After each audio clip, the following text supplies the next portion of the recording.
Nobody listens to me though, honestly. People do what they're going to do. I can't tell you how many guys, I've talked to, they've been coaching clients, they've been a community member, a friend, maybe somebody that I've sat down and broken bread with. They've attended one of my events. And it's like they invite a tatted up single mom that was a former stripper into their life and they marry them. People are going to do what they're going to do. I'm going to keep warning you. And everything here is pretty fucking clear, guys. Self-esteem and body image is south when they have tattoos. There's a correlation. Sorry, it wasn't body image. It was just self-esteem. So self-esteem goes south when women have tattoos. Significantly lower self-esteem. So we have self-esteem. So that's number one. Let's just recap here. Impact of tattoos, body piercings, aesthetic, general sexual health of women. The other finding was that tattoos, body piercings, and genital plastic surgery can improve their perceived, in the mind's eye, attractiveness or sexual satisfaction, but have a complex and inconclusive relationship with risky behaviors. So one, we already covered one. Two, higher instances of risky sexual behaviors associated to tattooing. Like what? Banging the dude behind the dumpster at the nightclub at 3 o'clock in the morning with no condom. Okay.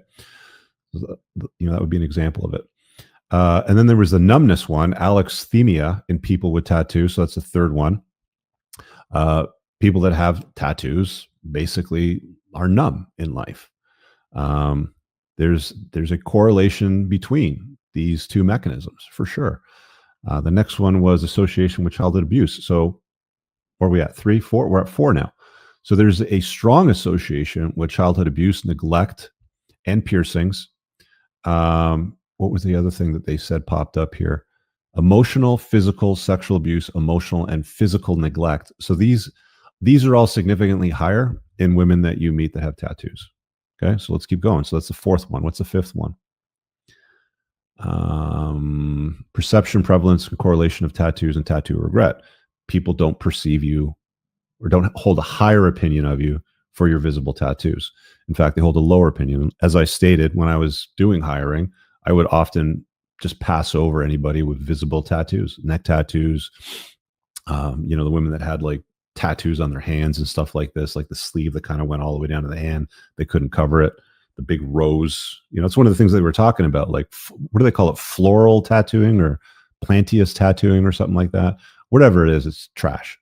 And then the next one after that. So borderline personality association with body modifications and emotional regulation. So she's got tattoos. There's a strong correlation, or there's a strong association, especially in younger individuals, not so much in older ones, but in younger ones with BPD. I keep telling you guys to vet chicks for stuff like this, and nobody listens to me, man. Activation of herpes simplex infections after tattoos. STDs can be passed with a tattooing needle because they cannot be fully sterilized. That's quote unquote from the study. These needles cannot be fully sterilized is what they're saying. Or maybe it's the device or the inking device or something like that. Either way, there's clear evidence that HSV viruses are activated in that area from tattooing in this area, which is wild. Either way, I mean, what is the positive outcome that can come out of you going out and getting ink on your body?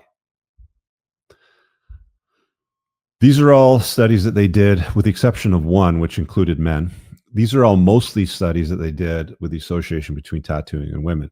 And like I said in my book, it's a red flag. Some guys might have a preference for it. I know when Moff first joined the program, the show, he was talking about tattoos, and he mentioned he had a strong preference for tattooed women, and that's changed since.